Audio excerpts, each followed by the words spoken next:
আজকে আমি চিংড়ি দিয়ে কোয়াশ রান্না করে আপনাদেরকে দেখাবো। এটা আমি দার্জিলিং থেকে নিয়ে এসেছি কোয়াশ ফল। এটা কিভাবে রান্না করব। কাজু আর চীনাবাদাম নিয়েছি, এখানে চালমগজ, পোস্ত, পেঁয়াজ, টমেটো, কাঁচা লঙ্কা দিয়ে আমি এই কোয়াশটাকে রান্না করব। কোয়াশটা ঠিক এইরকম করে কেটে নিয়েছি, টুকরো টুকরো করে পোস্তর আলুর মতো কেটে নিয়েছি। আর এখানে কেটে নিয়েছি এই আলু দিয়ে আমি টমেটো, পোস্ত, চালমগজ, কাজু একসঙ্গে বেটে নেব। আর এখানে আমি চিংড়ি মাছটা লাল করে ভেজে নিয়েছি।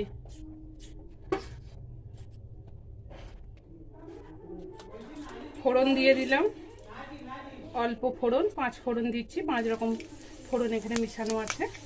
মৌরি, কালো জিরা, জোয়ান, জিরে ফোড়নটা দিয়ে দিলাম। এরপর আলুগুলো দিয়ে দেবো।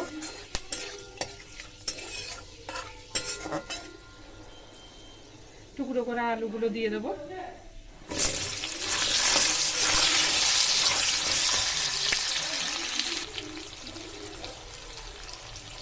এবার আমি কোয়াশের টুকরোগুলো দিয়ে দেবো।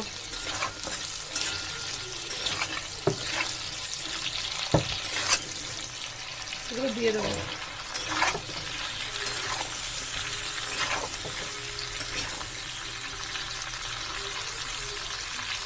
আর লবণ দিয়ে দেবো, পরিমাণ মতন লবণ দিয়ে দিলাম।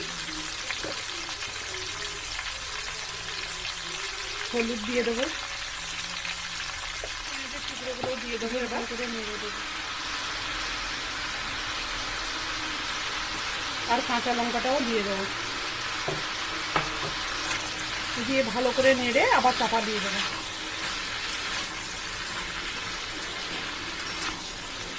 কষানো হয়ে গেছে, এরপর আমি দিয়ে দেবো চিনি দিয়ে দেবো। অল্প পরিমাণে চিনি দিয়ে দেবো। যে যেরকম মিষ্টি খাবেন সেরকমভাবে চিনিটা দেবেন।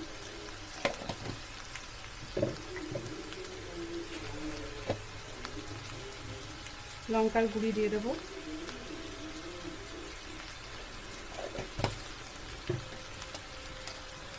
চিংড়ি মাছ দিয়ে দেবো।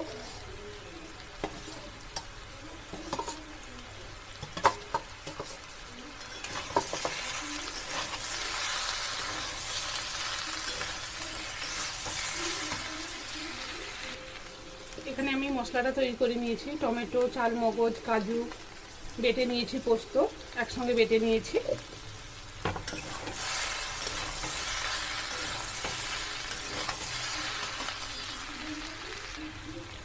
আমি 20 থেকে 25 মিনিট এখানে ভালো করে কষিয়ে নিয়েছি। এরপর আমি মশলাটা দিয়ে দেবো।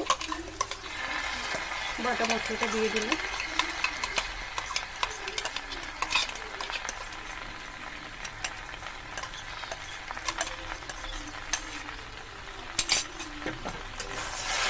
বাটা মশলাটা দিয়ে ভালো করে কষিয়ে নেব।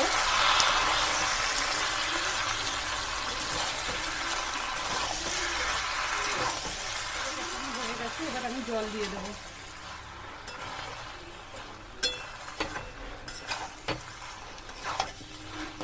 জল দিয়ে দেবো।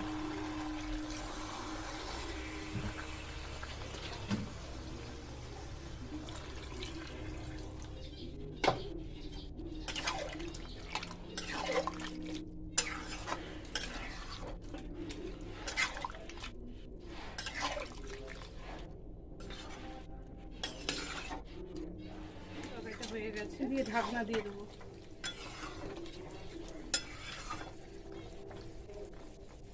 এই দেখুন একদম গলে গেছে কোয়াশগুলো।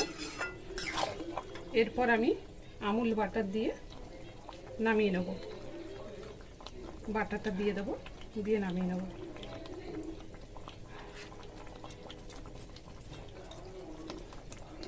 গ্যাসটা অফ করে দেবো। আমার রেসিপিটা ভালো লেগে থাকলে লাইক, শেয়ার অ্যান্ড সাবস্ক্রাইব করে দেবেন।